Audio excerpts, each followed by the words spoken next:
حافظ شفیق احمد خان فلاحی صاحب کو دعوت خطاب دے رہا ہوں، جن کا عنوان ہے عائلی قوانین اسلام کی نظر میں۔ الصلاۃ والسلام علی عباد اللہ، الحمد للہ نحمده ونستعینه ونستغفره ونعوذ باللہ من شرور انفسنا ومن سیئات اعمالنا، من يهد اللہ فلا مضل له ومن يضلل فلا هادی له، ونشهد ان لا الہ الا اللہ وحدہ لا شریک له، ونشهد ان سیدنا مولانا محمدا عبده ورسوله الذي ارسله بالحق بشيرا ونذيرا وداعيا الى الله باذنه وسراجا منيرا، اما بعد، فقال الله تعالى في القرآن المجيد والفرقان الحميد: يا أيها الناس اتقوا ربكم الذي خلقكم من نفس واحدة وخلق منها زوجها وبث منهما رجالا كثيرا ونساء واتقوا الله الذي تساءلون به والأرحام إن الله كان عليكم رقيبا، صدق الله العظيم۔ قابل احترام بھائیوں، دوستو، نوجوان دوستو، ابھی ہمارے بزرگ آپ کے سامنے حال ہی کے وہ اشعار پڑھ رہے تھے، تو مجھے تاریخ اسلام کے وہ کربناک اور وہ اندھوناک واقعات میرے ذہنوں میں گھوم رہے تھے۔ سقوط اندلس کے واقعات، اس کے بعد خلافت عثمانیہ کے سقوط کے واقعات، اور اس سے آگے چلتے ہوئے اس ہندوستان کے اندر مسلمانوں کی زوال کی وہ تاریخیں میرے ذہن میں گھوم رہی تھی، اور میں نے یہ کوشش کی کہ کس طرح ان اشعار سے آج کے موضوع کو ریلیٹڈ کروں۔ عزیز بھائیوں، جس کائنات کے اندر ہم جی رہے ہیں، یہ اللہ تعالیٰ کی وسیع و عریض کائنات،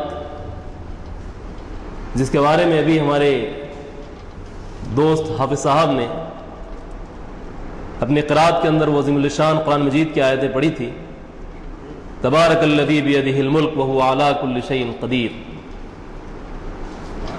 الذی خلق الموت والحیاۃ لیبلوکم ایکم احسن عملا وهو العزيز الغفور، الذي خلق 7 سماوات طباقا ما ترى في خلق الرحمن من تفاوت، فارجع البصر هل ترى من فطور ثم ارجع البصر كرتين ينقلب إليك البصر خاسئا وهو حسير۔ بڑی بابرکت ہے وہ ذات، بڑی مقدس ہے وہ ذات جو کائنات کی باغ دوڑ سنبھالے ہوئے ہے، جس کے ہاتھ میں کائنات کی باغ دوڑ ہے۔ الذی خلق الموت والحیاہ، جس نے زندگی اور موت کو پیدا کیا۔ کس لیے پیدا کیا؟ خود وہ اپنا تعارف خود کراتا ہے: لیبلوکم ایکم احسن عملا، تاکہ حضرت انسان کی آزمائش ہو، جو اس کائنات کے اندر اپنے رب کی سب سے حسین شاہکار اور اپنے رب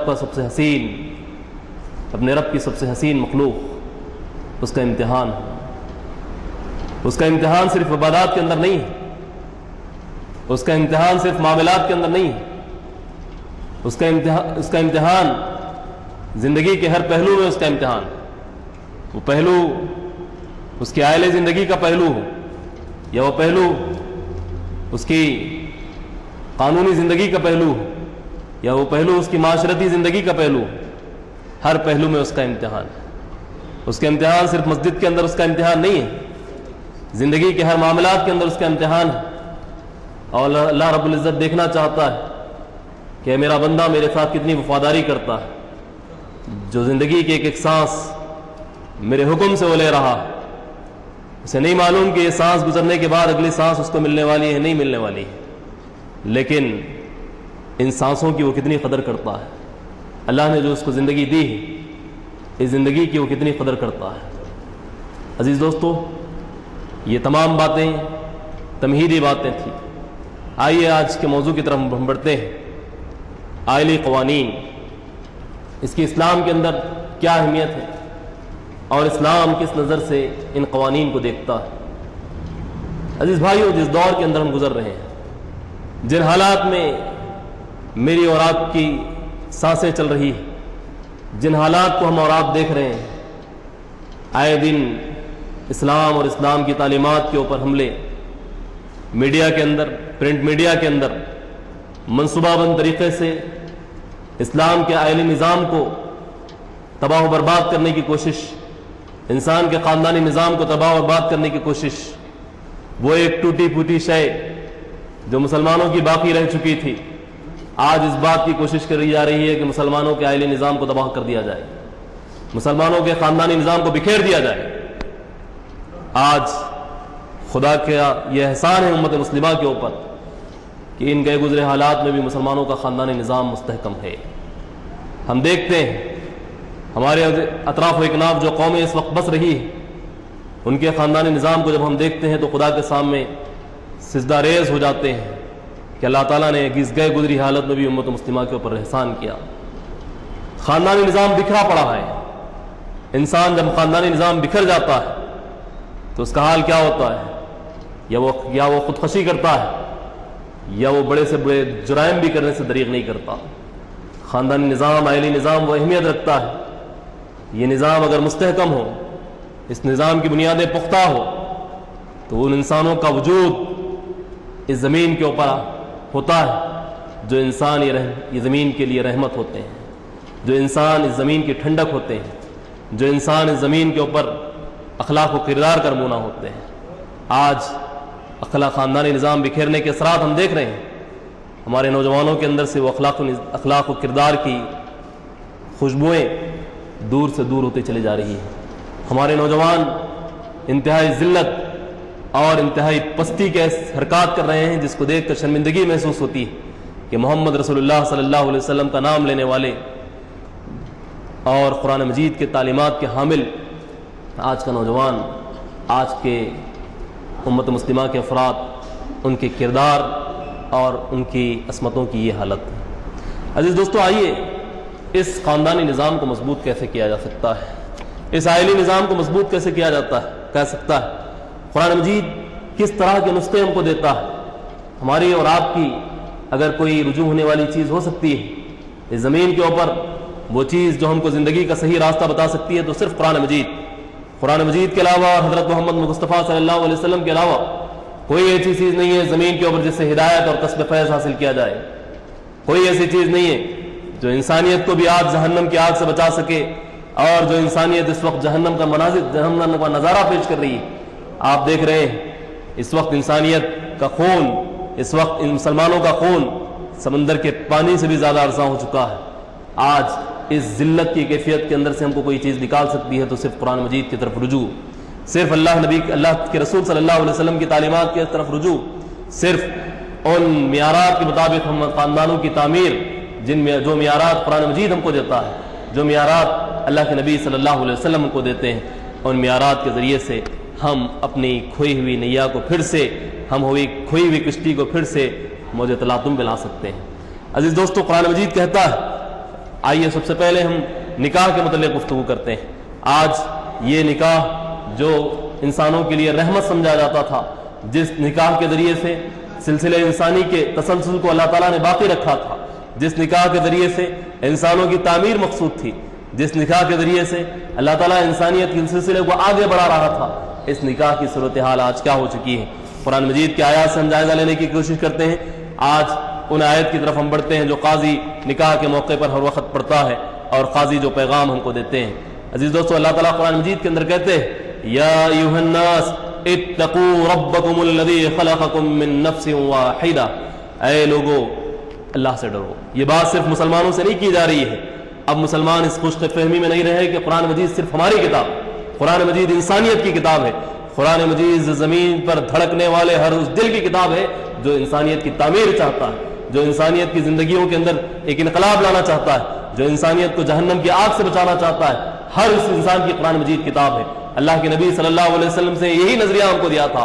آج ہم نے اس نظریے کو بھلا کر وہ نظریے کو اس زمین کے اوپر ڈیولپ کیا کہ صرف قرآن مجید مسلمانوں کی کتاب ہے۔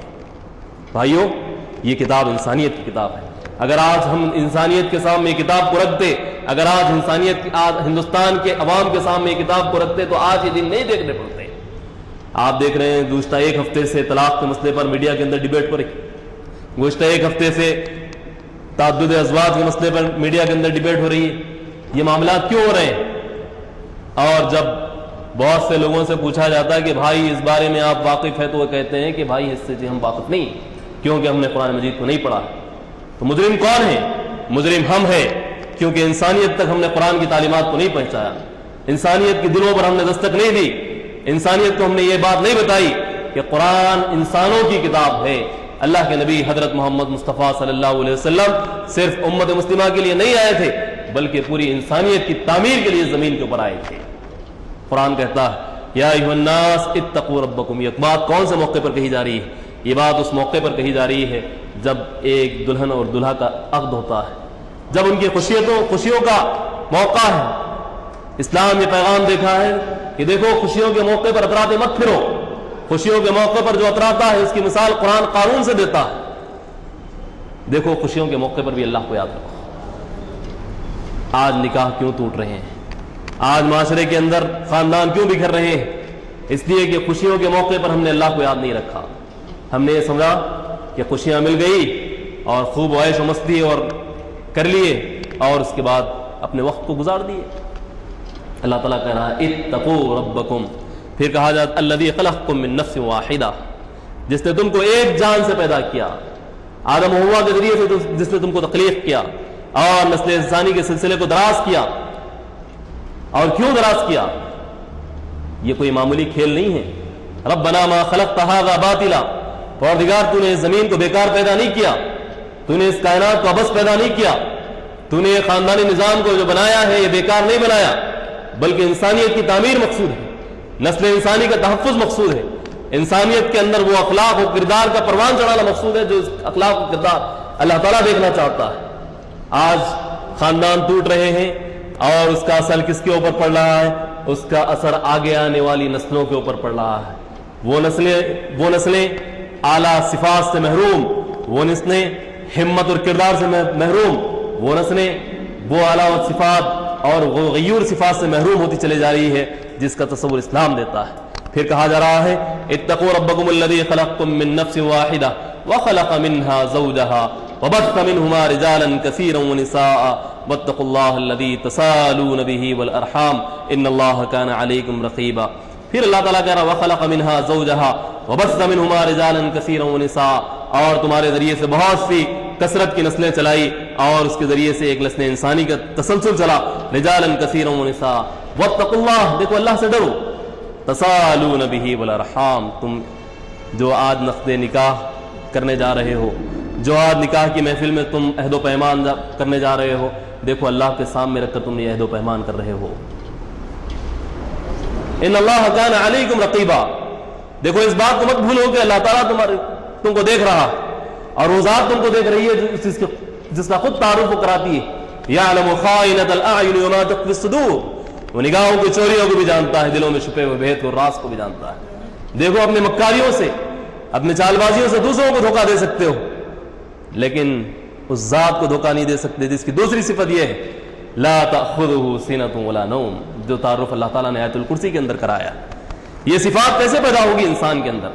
یہ صفات پیدا ہوگی تبھی جب انسان اللہ کی کتاب کی طرف رجوع کرے گا، جب انسان اللہ کی کتاب سے کسب فیض حاصل کرنے کی کوشش کرے گا، جب انسان اللہ کی کتاب کو اپنی زندگی کا رول ماڈل بنائے گا، جب انسان اللہ کی کتاب کے آئینے میں اپنے چہرے کو دیکھے گا اور یہ کوشش کرے گا کہ میری اگلی زندگی کے لیے میں کیا منصوبہ تیار کر سکتا ہوں اس کتاب کی روشنی میں۔ عزیز دوستو، یہ کتاب ہم کو پیغام دیتی ہے نکاح کیا چیز ہے، نکاح کے ذریعے سے اللہ تعالیٰ کیا چاہتا ہے، اور آج نکاح کیا بن چکا ہے۔ نکاح دوسری چیز ایک مقدس الفت محبت کا رشتہ ہے جو انسانوں کے درمیان اللہ تعالیٰ پیدا کرنا چاہتا ہے۔ عورت اور مرد کے درمیان یہ رشتہ پیدا ہوتا ہے، لیکن اس رشتے کے درمیان اللہ تعالیٰ کی ذات ہے۔ اللہ کے نبی صلی اللہ علیہ وسلم کی وہ مشہور حدیث مجھے یاد آتی ہے، دیکھو عورتوں کے بارے میں اللہ سے ڈرو، کیونکہ ان کی شرمگاہوں کو تم نے اپنے اوپر جو حلال کیا وہ اللہ کا نام لے کر الحلال کیا ہے۔ بڑے کھلے الفاظ میں اللہ کے نبی صلی اللہ علیہ وسلم یہ بات کہہ رہے ہیں. دیکھو عورتوں کے بارے میں اللہ سے ڈرو. اور خطبہ حجت الخطبہ کے موقع پر جو اللہ کے نبی صلی اللہ علیہ وسلم کے ارشادات تھے, دیکھو اللہ عورتوں کے بارے میں اللہ سے خوف کھاؤ. دیکھو عورتوں کے بارے میں اللہ تعالیٰ سے خوف کھاؤ. بار بار اللہ کے رسول صلی اللہ علیہ وسلم یہ بات کہہ رہے تھے. کیوں؟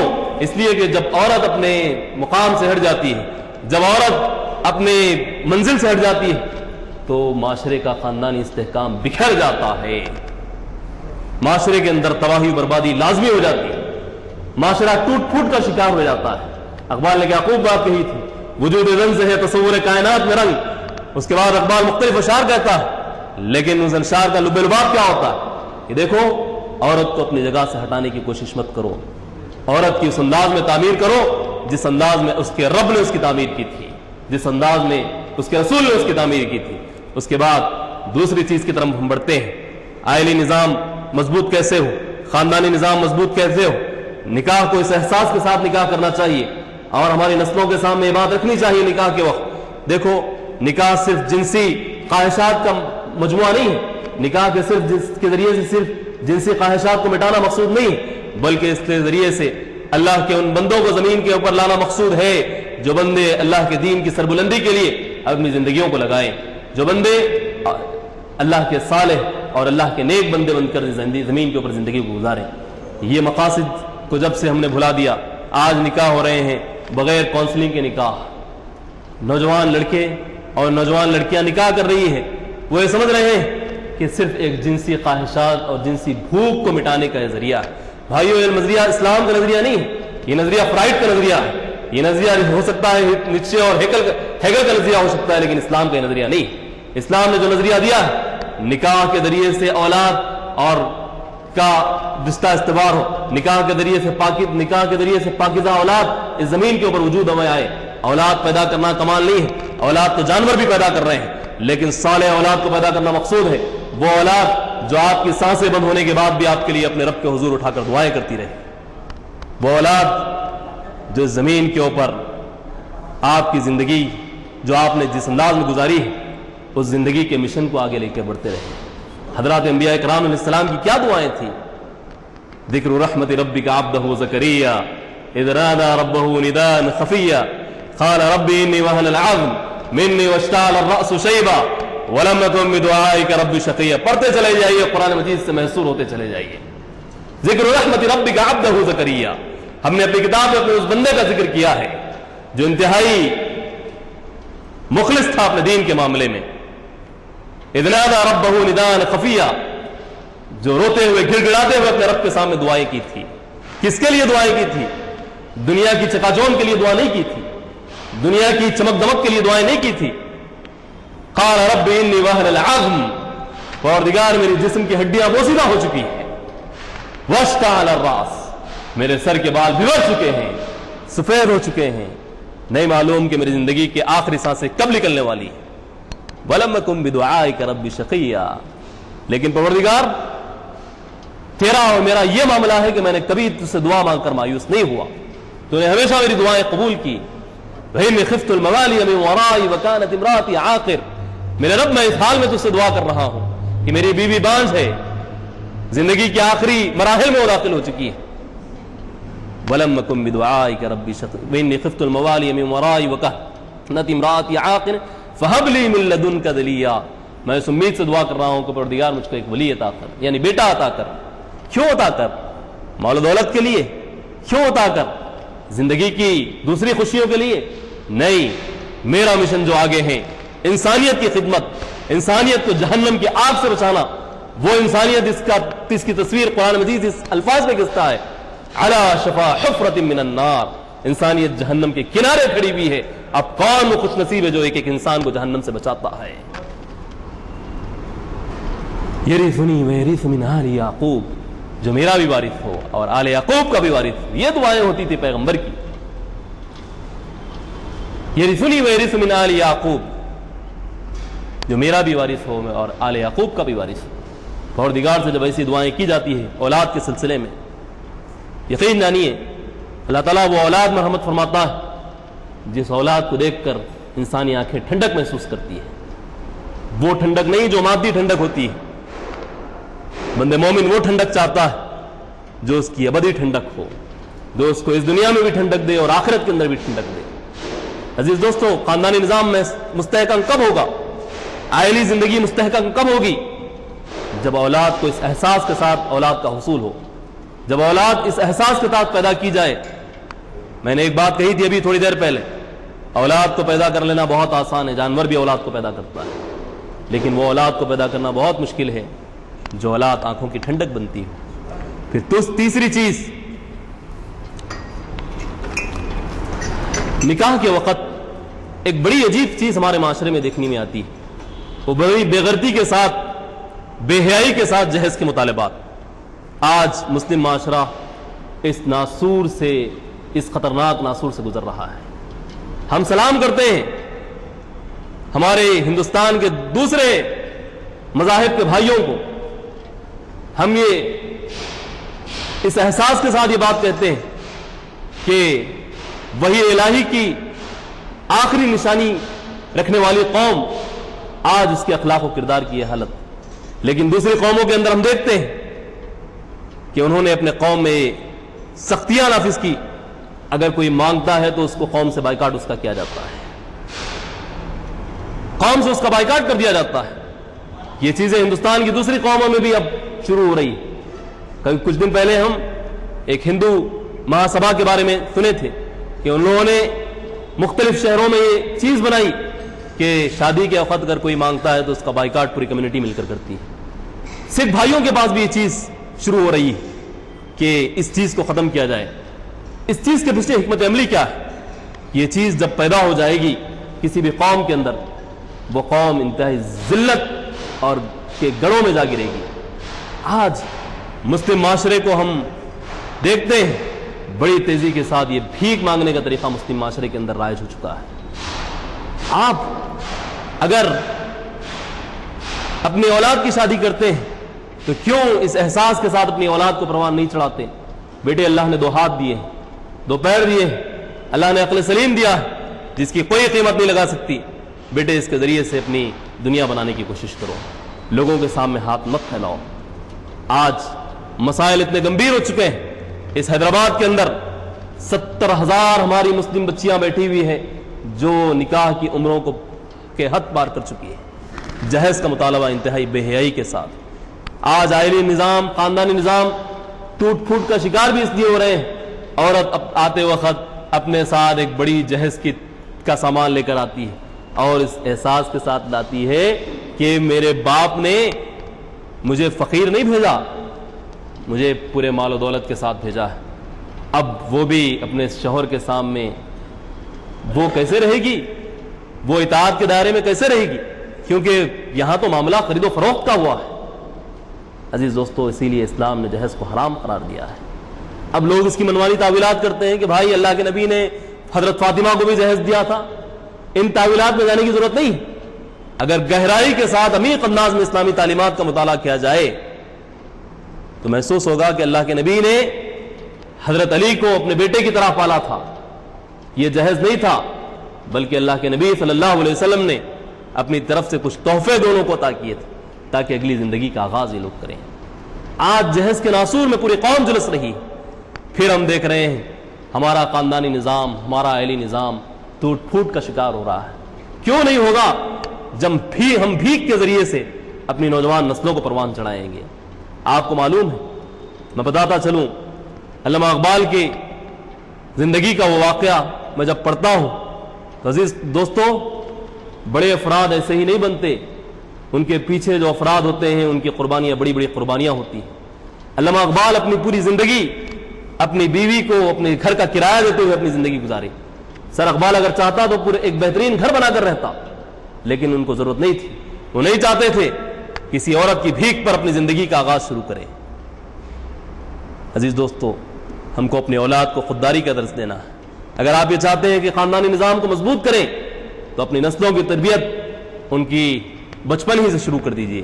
آپ دیکھیں گے آپ کے خاندان آپ کی آنکھوں کی ٹھنڈک ہوں گے۔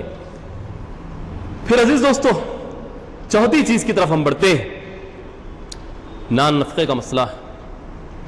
آج بڑی عجیب چیز دیکھنے میں آتی خاندانی نظام کو برباد کرنے کی مختلف انداز میں کوششیں ہوئی ہے، اندرون سے بھی ہوئی ہے، بیرون سے بھی ہوئی۔ ہم سب عقل مند افراد ہیں، ہم سب جانتے ہیں شوہر ہے، کماتے نہیں ہیں، اپنی بیوی کے اوپر ڈیپینڈ، پھر کیسے ایک اسلامی خاندان وجود میں آئے گا؟ کیسے ایک خوددار نسل وجود میں آئے گی؟ خوددار نسل وجود میں آتی ہے تو باپ کی کمائی کے ذریعے سے وجود میں آتی ہے۔ ہو سکتا ہے اگر معذور ہو سکتا ہے اگر لنگڑا لولا ہو تو وہ اپنی عورت سے خدمت لے سکتا ہے، لیکن عام حالات میں اس وقت یہ بڑا مسئلہ ہے ہمارے بھی معاشرے کا کہ شادی ہوئی، محترم نان نفقہ دینے سے، محترم اپنے بیوی کے اخراجات برداشت کرنے کے لیے تیار نہیں، محترم نہیں چاہتے کہ اپنے پسینے کو بہائیں اور کچھ مال و دولت کے ذرائع کو پیدا کریں، کچھ معاشی ذرائع کو پیدا کریں، محترم تو یہ چاہتے ہیں کہ بھیک کے اوپر اپنی زندگی کو گزاریں۔ پھر کیسے خاندانی نظام مضبوط ہوگا؟ پھر کیسے عائلی نظام مضبوط ہوگا؟ اور چھٹی چیز جو بڑی اہم چیز ہے وہ یہ ہے کہ اللہ تعالیٰ نے آپ کو قوام بنایا ہے۔ ہماری نسلوں کے اندر یہ چیز بھی پیدا کرنی ہے ہمیں، بالخصوص ہمارے نوجوان بچوں کے اندر یہ چیز کو ہم کو پیدا کرنی ہے کہ ہمارے نوجوان بچے یہ احساس کے ساتھ زندگی گزاریں کہ اللہ نے ان کو قوام بنایا ہے، اللہ نے ان کو قوامیت بخشی ہے، اللہ نے ان کو طاقت دی ہے، اللہ نے ان کو قوت دی ہے، اللہ نے ان کو دماغ دیا ہے، اور سب سے اعلیٰ ترین چیز اس کائنات کی حسین ترین مخلوق بنایا ہے، اس کائنات کا شاہکار ان کو بنایا ہے۔ عزیز دوستو، یہ احساس ان کی زندگی کے اندر ہو، یہ احساس قرآن مجید دیتا ہے وَلَهُنَّ مِثْلُ الَّذِي عَلَيْهِنَّ بِالْمَعْرُوفِ وَلِلرِّجَالِ عَلَيْهِنَّ دَرَجَةٌ وَاللَّهُ عَزِيزٌ حَكِيمٌ۔ اللہ نے عورتوں پر مردوں کو کچھ درجے فوقیت رکھی ہے، کچھ درجے، صرف ہر معاملات میں نہیں۔ یہ نہ سمجھا جائے کہ عورت کو گھر میں لا کر اس کو پیٹا جائے، عورت کو گھر میں لا کر اس کو ظلم و تعدد کا نشانہ بنایا جائے۔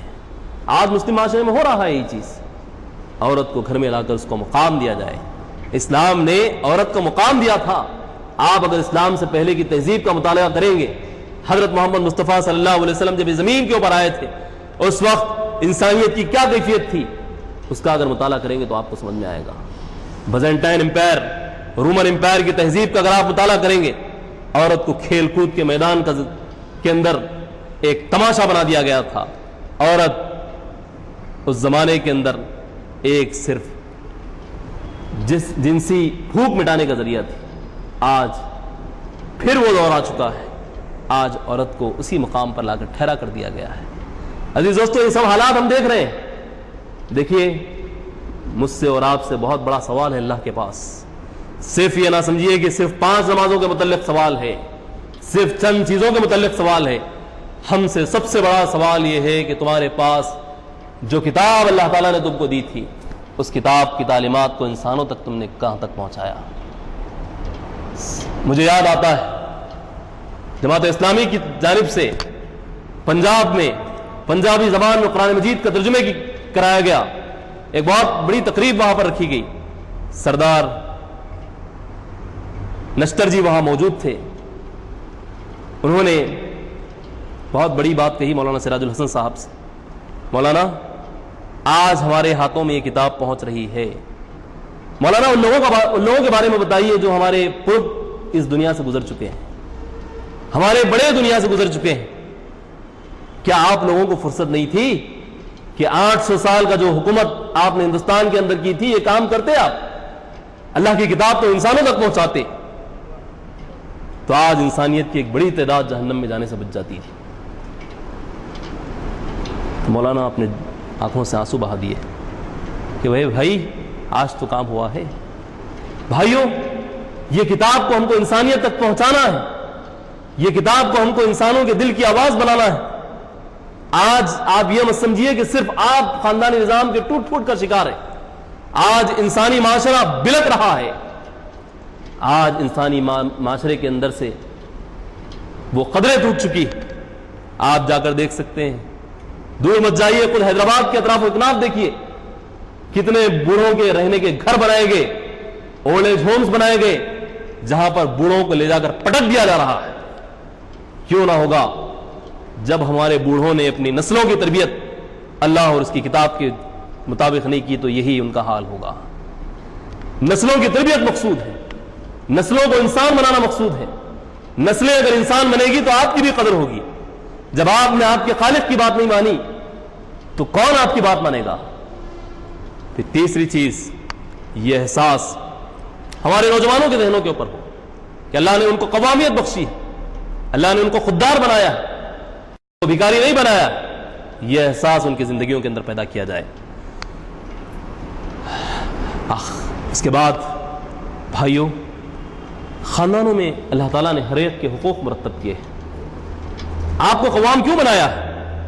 نوجوانوں کے سامنے یہ بات بھی لانی ہے ہمارے کہ ماں باپ ہے، اگر ماں باپ سے غلطی ہوتی ہے تو ادب کے دائرے میں رہ کر ان کو سمجھایا جائے، وہ بھی انسان ہیں، وہ کوئی اللہ اور اس کے رسول تو نہیں ہے۔ اس کائنات کے اندر دو ہی افراد ایسے ہیں جو غلطیوں سے مبر رہا ہے، دو ہی افراد ایسے ہیں جو جن کے اوپر تنقید نہیں کی جا سکتی، اللہ اور اس کے رسول۔ انسان ہیں۔ آج خاندانوں کے بکھرنے میں بڑے سبب یہ بھی محسوس ہوتا ہے کہ خاندان کے بڑے بھی اس کے ذمہ دار ہوتے ہیں۔ میں ہر ایک کو نہیں کہوں گا، چھوٹی چھوٹی معمولی باتوں پر خاندان ٹوٹ پھوٹ کا شکار ہے۔ میں واقعات کی تفصیل میں نہیں بتاؤں گا آپ کے سامنے، واقعات تو بہت سارے ہیں، ہم روزانہ دیکھتے ہیں ایسے واقعات کو۔ لیکن عزیز دوستو،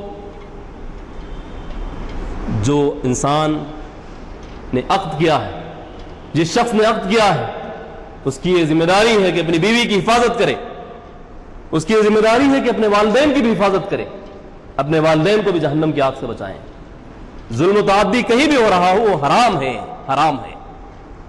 ظلم تعدی اگر ماں کی طرف سے ہو رہا ہے تو وہ بھی حرام ہے، ظلم تعدی اگر بیوی کی طرف سے ہو رہا ہے وہ بھی حرام ہے، ظلم اگر خاندان کے دوسرے افراد کی طرف سے ہو رہا ہے تو وہ بھی حرام ہے۔ تو خاندانی نظام کو بچانے کے لیے، عائلی نظام کو بچانے کے لیے یہ چیز بڑی اہمیت کی حامل ہے۔ ہم یہ احساس اپنے ان لوگوں کے اندر بیدار کریں، ان لوگوں کے اندر پیدا کریں جو اب عقد نکاح جن کا ہونے جا رہا ہے۔ ہم اپنے نوجوانوں کی کاؤنسلنگ کریں، اور نوجوانوں کو نکاح سے پہلے اللہ اور اس کے رسول کی تعلیمات سے آگاہ کریں۔ میں حضرت عمر کے وہ الفاظ مجھے یاد آتے ہیں۔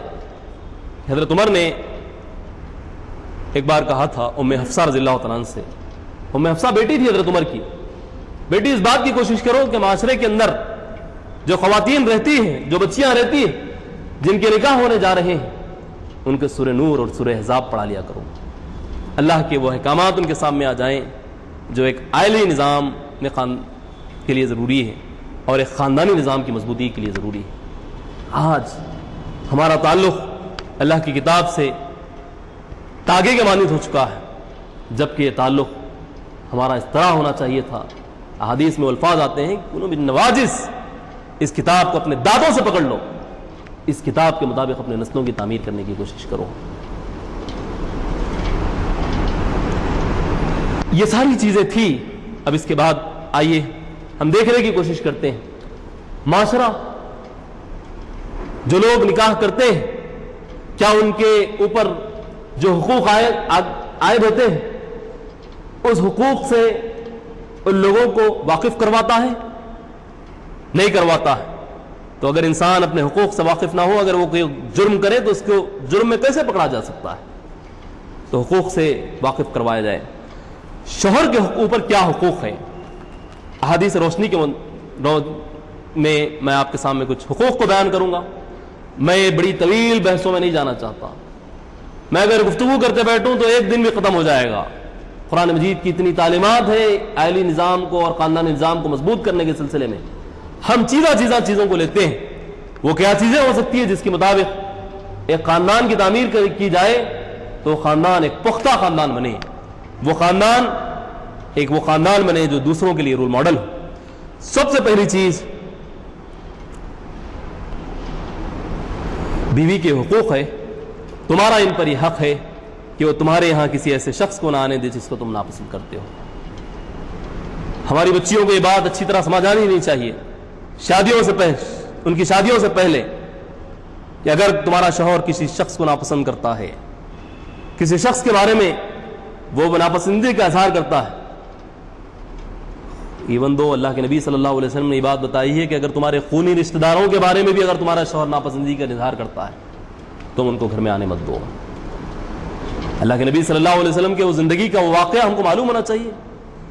حضرت ام حبیبہ رضی اللہ تعالیٰ عنہ کا واقعہ، ابی سفیان کون رہتے ہیں؟ ام حبیبہ کے باپ، لیکن مدینہ کے اندر جب ابو سفیان آتے ہیں تو ام حبیبہ اپنا بستر ہٹا دیتی ہے، نہیں یہ بستر تو سرکار دو جہاں صلی اللہ علیہ وسلم کا ہے۔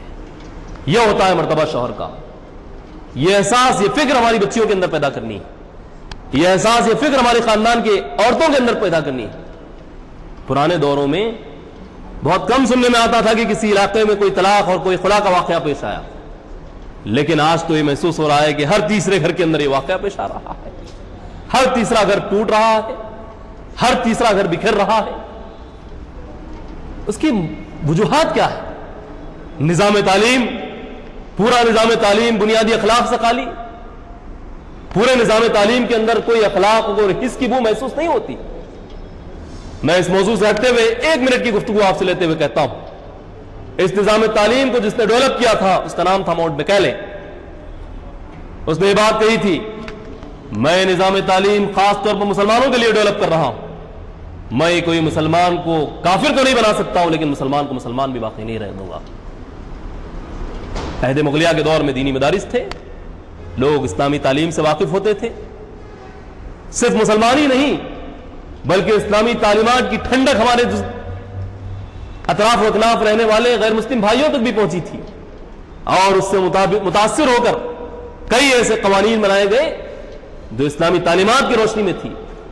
سکھزم کا آپ مطالعہ کیجئے، کئی چیزیں وہاں پر ملے گی، گرو نانک جی کی تعلیمات میں آپ کو ملے گی جس کے اندر اسلامی تعلیمات کی ٹھنڈک محسوس ہوتی، لیکن ایک ایسا نظام تعلیم ڈیولپ کیا گیا جس کے ذریعے سے ایک بچہ ایک ڈاکٹر بن رہا ہے، ایک انجینئر تو بن رہا ہے، ایک بڑے سے بڑا سائنٹسٹ تو بن رہا ہے، لیکن وہ خدا بیزار، لیکن ایسا سائنٹسٹ اور ایسا ڈاکٹر بن رہا ہے جو صرف ایک مشین تو بن رہا ہے لیکن دوسری طرف وہ حیوان بن رہا ہے۔ اقبال نے بڑی خوب بات کہی تھی، ڈھونڈنے والا ستاروں کی گزرگاہوں میں اپنے افکار کو سحر کر نہ سکا، جس نے سورج کی شعاؤں کو گرفتار کیا اپنے شب تاریخ کو سحر کر نہ سکا۔ انسان چاند میں تو پہنچ چکا ہے، انسان سورج کے قریب اور سورج کی شعاؤں سے لطف اندوز ہو رہا ہے، استعمال کر رہا ہے اس کو، لیکن بحیثیت انسان جو اس کے دوسرے انسانوں پر حقوق عائد اللہ نے کیے تھے وہ حقوق سے وہ محروم ہو چکا ہے۔ اس کا نتیجہ کیا ہو رہا ہے؟ یہ زمین فساد کا گہوارہ بن چکی ہے۔ ظہر الفساد فی البر والبحر بما کسبت ایدی الناس، زمین اور تری میں فساد برپا ہو گیا انسانوں کی اپنی کمائی کی وجہ سے۔ کسی اور دوسرے نے فساد یہ زمین کے اوپر پیدا نہیں کیا، کسی اور دوسرے نے خاندانی نظام کو تباہ نہیں کیا، بلکہ انسان کی نفسانی خواہشات، انسان کی مندہک خواہشات، یہ چیزیں کب پیدا ہوتی ہیں؟ جب انسانی تعلیم کے ذریعے سے اس کا نشو و نما اس حالت میں ہو کہ وہ تعلیم خدا بیزاری پر مبنی تعلیم ہو۔ وہ تعلیم انسان کو ایک مشین تو بنائے لیکن انسان کو ایک انسان نہ بنائے۔ بھائیو، آج اس مادہ پرست دور میں امید کی جا سکتی ہے تو آپ سے امید کی جا سکتی ہے۔ کیوں؟ اس لیے کہ آپ عقید توحید کے حامل ہیں، آپ کے دلوں کے اندر وہ چنگاری جل رہی ہے جو توحید کی چنگاری ہے، جو انسانیت کو دہکتے ہوئے انگاروں سے نجات دلا سکتی ہے۔ دوسری چیز، ہماری بچیوں کو یہ بات بھی بتانے کی ضرورت ہے کہ شوہر کے گھر میں اگر وہ رہتی ہے تو شوہر کی بغیر اجازت کے کوئی بھی چیز، کوئی بھی شے وہ دوسروں کو دینے سے احتیاط کرے، اپنے خونی رشتہ داروں کو بھی دینے سے احتیاط کرے۔ شوہر کی چیزیں امانت ہوتی ہے، شوہر کی چیزوں کے متعلق اللہ کے سامنے جواب دینا ہوتا ہے۔ یہ نکاح کا رشتہ ایسا مت سمجھیے کہ صرف ایک لطف اندوزی کا ذریعہ، بلکہ ایک دوسرے کے بارے میں ایک امانت ایک دوسرے اپنے اوپر عائد کرتے ہیں۔ اس معاملے میں اگر خیانت ہوگی تو اس کے متعلق اللہ کے سامنے جا کر جواب دینا پڑے گا۔ قرآن یہ رشتے کو امانت کی نظر سے دیکھتا ہے۔ قرآن یہ کہتا ہے کہ یہ رشتہ ایک امانت ہے جس کے متعلق تم کو اللہ کے پاس جواب دینا ہے۔ اللہ کے نبی کی تعلیمات بھی یہ پیش کرتی ہے، دیکھو تم نے اگر اپنی عورت کی شرمگاہوں کو اپنے اوپر حلال کیا ہے تو اللہ کی کتاب کی آیتوں کو بیچ میں تم نے رکھا ہے، اللہ کے کلمات کی روشنی میں تم نے عورتوں کی شرمگاہوں کو اپنے اوپر حلال کیا ہے۔ دیکھو دونوں یہ سمجھو کہ یہ رشتے امانت ہے، ان رشتوں کے متعلق ہم کو اللہ کے پاس جا کر جواب دینا ہے۔ بھائیو زندگی کی کون سی چیز ہے جو امانت نہیں؟ انسانی وجود خود امانت ہے، انسان کی ہر چیز کو تو اللہ کے سامنے جواب دینا ہے جا کر۔ اليوم نختم على ابصارهم وتكلمنا ايديهم وتشهد ارجلهم بما كانوا يكسبون، آج ہم ان کو منہ پر تالا مار دیں گے، ان کے ہاتھ بولنا شروع کریں گے کہ پروردگار اس نے یہ کیا، ان کے پیر بولنا شروع کریں گے۔ یہ سب امانتیں ہیں جو اللہ نے آپ کو دی ہے، ان ہر چیز کے متعلق کل یہ خود امانتیں پکار پکار کر کہے گی پروردگار اس نے یہاں نافرمانی میری کی تھی۔ تو یہ احساس بیوی کے اندر پیدا کیا جائے کہ کوئی چیز اس کی اجازت کے بغیر صدقہ بھی نہ کریں، صدقہ بھی اگر کریں گی تو شوہر کی اجازت کے ساتھ کریں۔ کیوں؟ اس لیے کہ خاندانی نظام بچانا مقصود ہے، صدقہ و خیرات مقصود نہیں ہے۔ صدقہ و خیرات بعد کی چیز ہے، پہلی چیز خاندانی نظام کا استحکام ہے۔ اگر صدقہ و خیرات کرتے چلے جا رہی ہے اور اس طرف دوسری طرف اگر خاندانی نظام ٹوٹ پھوٹ کا شکار ہو رہا ہے تو ایسے صدقہ و خیرات کی ضرورت نہیں۔ اسلام انسانیت کی تعمیر چاہتا ہے، اسلام خاندانی نظام کے رشتوں کو مضبوط کرنا چاہتا ہے، اسلام خاندانی نظام کا استحکام چاہتا ہے۔ اس کے بعد یہ باتیں ہیں کہ تم جو ہے صدقہ و خیرات کرو۔ پارے 22 میں جو آیت ہے ان المسلمین والمسلمات والمؤمنین والمؤمنات والقانتین والقانتات، جب میاں بیوی دونوں ایک دوسرے کے معاملے میں یکساں ہوں گے، دونوں ایک دوسرے کے باہم خیال کریں گے تو یقیناً اللہ تعالیٰ ان دونوں کے درمیان الفت کے رشتوں کو پیدا کرے گا، یہ دونوں کی سوچ مثبت ہوگی۔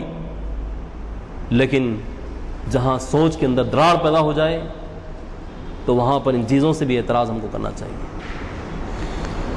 تیسری چیز، اسلام کتنا زور دیتا ہے آپ اندازہ لگائیے۔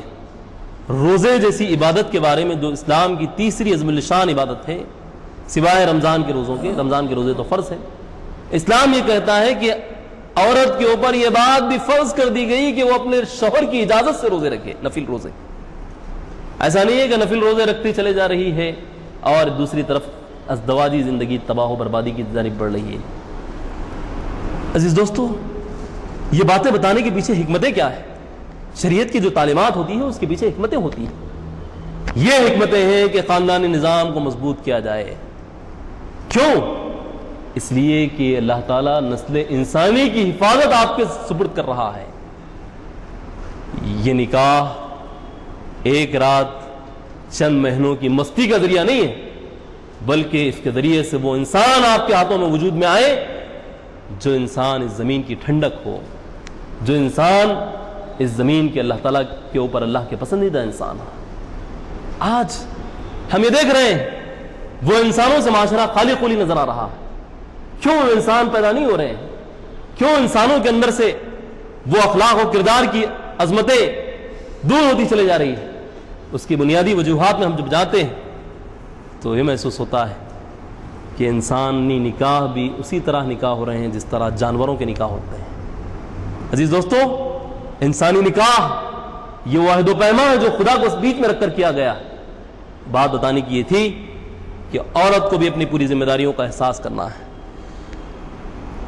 چوتھی چیز، اللہ کے نبی صلی اللہ علیہ وسلم نے فرمایا عورت کو اس حال میں اپنے شوہر کے سامنے رہنا ہے کہ شوہر جب دیکھے تو وہ خوش ہو جائے، بناؤ سنگار وہ کرے۔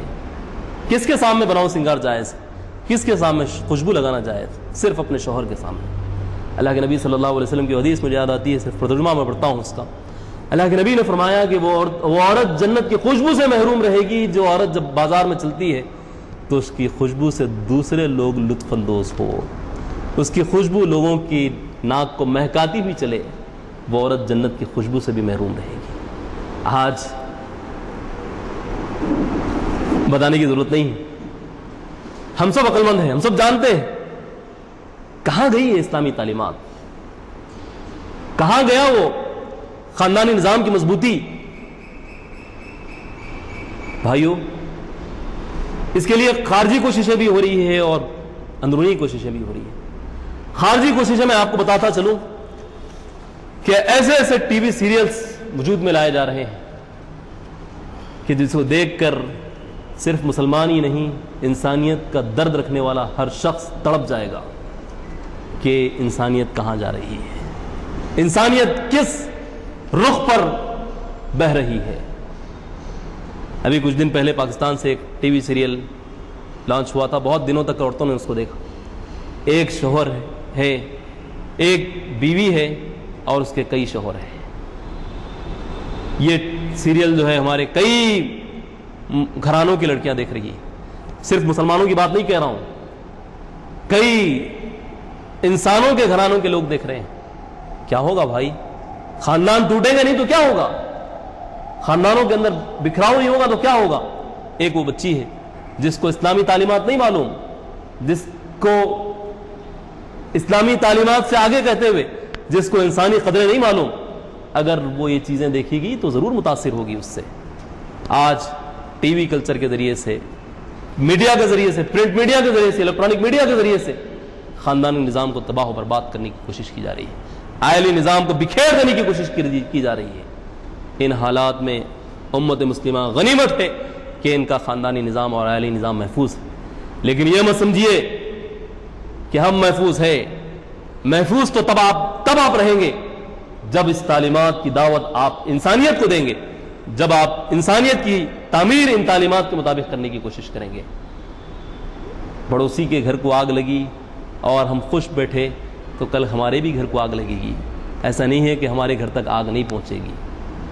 اللہ کے نبی صلی اللہ علیہ وسلم نے یہ تعلیمات انسانوں کے لیے دی تھی، آج اس تعلیمات کو انسانوں تک پہنچانا ہم کو مقصود ہے، ہماری ذمہ داری۔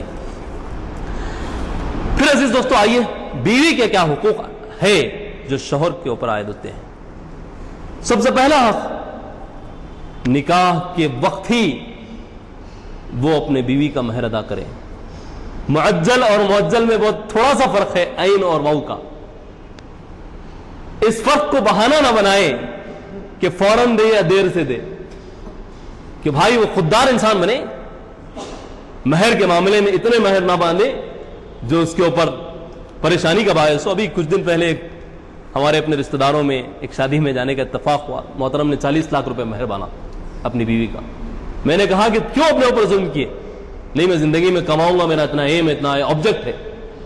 صرف ایک بات نہیں کہہ رہا ہوں، بلکہ شہر حیدرآباد میں ایسے مہر باندھے جا رہے ہیں کہ لاکھوں کی تو بات چھوڑیے، کروڑوں کے مہر باندھے جا رہے ہیں۔ عزیز دوستو، آپ کے پاس پیسہ ہے، آپ تو مہر دے دیں گے، لیکن آپ کا رول ماڈل بنیں گے کچھ اور انسان، کچھ اور لوگ دیکھیں گے وہ چیز کو اور ان کے دلوں کے اندر خواہشات پیدا ہوگی، وہ بھی لوگ اس کوششوں کریں گے، اور جب اس معاملے میں کامیاب نہیں ہوں گے تو کیا جرائم معاشرے میں پنپیں گے اس کا آپ اندازہ نہیں کر سکتے۔ کیوں اس معاشرے کو جرائم کا اڈا بنانا آپ چاہتے ہیں، آپ اور ہم چاہتے ہیں۔ ہماری یہ فکر ہونی چاہیے کہ معاشرے کے اندر جہاں بھی ایسے حرکات ہم دیکھتے ہیں، بزور قوت اس کو روکنے کی کوشش کریں۔ اگر نہیں روک سکتے ہیں تو زبان سے تو ان کی کاؤنسلنگ کی جا سکتی ہے، ان کو بتایا جا سکتا ہے، دیکھو اللہ کے بندوں پر رحم کھاؤ، دیکھو انسانیت پر رحم کھاؤ۔ انسانیت بہت دکھی انسانیت ہے اس وقت۔ انسانیت کے کرب کی صورتحال اگر ہم کو دیکھنا ہے تو جا کر دیکھ سکتے ہیں مسلمانوں کے سلم ایریاز میں کہ شادی کیے، 4 بچے پیدا کیے، چھوڑ کے چلے گئے، بیچاری گھروں کے اندر برتن دھو کر، لوگوں کے کپڑے سی کر اپنے گھر کو پروان چڑھا رہی ہے، اپنے بچوں کو تعلیم دلوا رہی ہے، اپنے بچوں کو کچھ کر رہی ہے۔ بھائیو، یہ انسان جو بکھرے ہوئے انسان ہیں، ان انسانوں کی فکر کون کرے گا؟ کیا ہم اللہ کے نبی کے پیرو نہیں ہیں؟ صرف پیرو ہیں تو صرف زبان کے پیرو ہیں؟ گفتار کا تو غازی بنا، کردار کا غازی نہ بن نہ سکا، صرف گفتار کے غازی ہیں ہم۔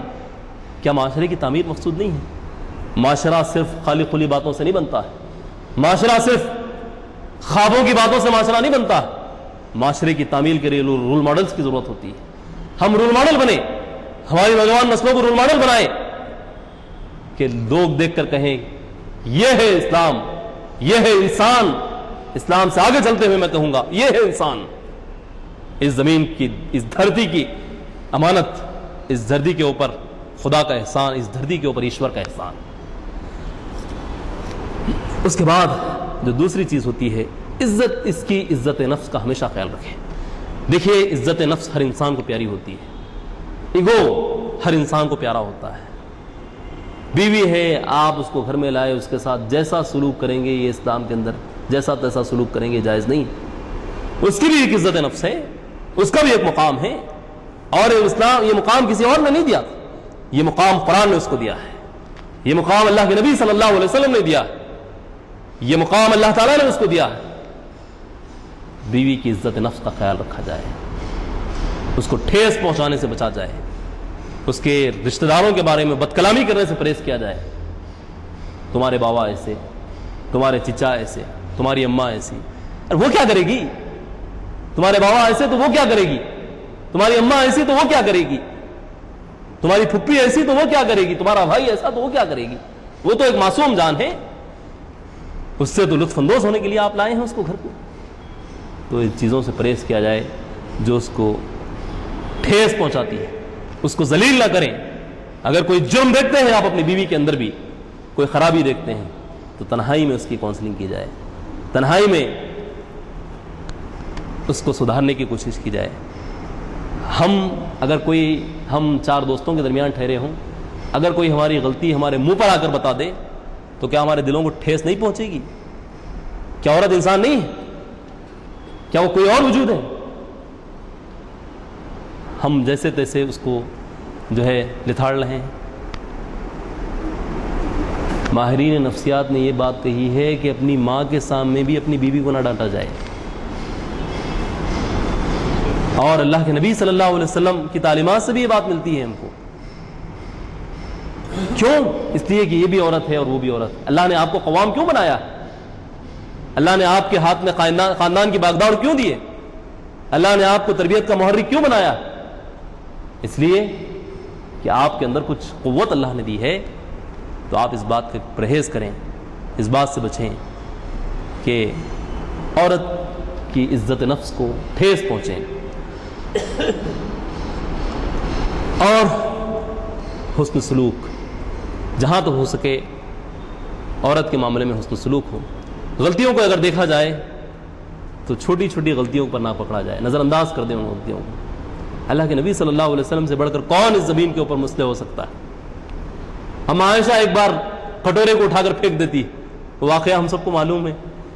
اللہ کے نبی نے کچھ نہیں کہا، عائشہ صدیق کی بیٹی تم یہ حرکت کر رہی ہو، اتنے ہی الفاظ تھے۔ عائشہ نے وہ سالن کو سمیٹنا شروع کر دیا۔ میں وہ واقعات کی تفصیل میں نہیں جاؤں گا۔ یہ ہوتی ہے انسانوں کی تربیت، اس کے ذریعے سے خاندانی نظام کو مستحکم کیا جا سکتا ہے، اس کے ذریعے سے خاندان کے افراد کی تعمیر کی جا سکتی ہے۔ یہ ساری چیزیں ہمارے سامنے آئی۔ عزیز دوستو، شاید وقت ہو چکا ہے غالباً۔ میری گفتگو کا ایک پارٹ میں نے ابھی مکمل کیا تھا، دوسرے پارٹ تھے جو طلاق کے سلسلے میں تھے اور جو خلا وغیرہ کے سلسلے میں تھے، کہ ان معاملات میں ہم کو کیا حکمت ملحوظ رکھنی ہے، اور یہ معاملات تک جب بات پہنچ جائے تو وہ کیا طریقے ہوں جس کے مطابق ہم سب سے پہلے انسانوں کو جوڑنے کی کوشش کریں، توڑنے کی کوشش نہ کریں، اور اگر بات آخر حد تک بھی پہنچ جائے اور دونوں کے ایک ساتھ رہنے کے امکان نہ ہو، تو اس درمیان ہم کس طرح خدا کی تعلیمات کے مطابق ان کے درمیان فیصلے کریں۔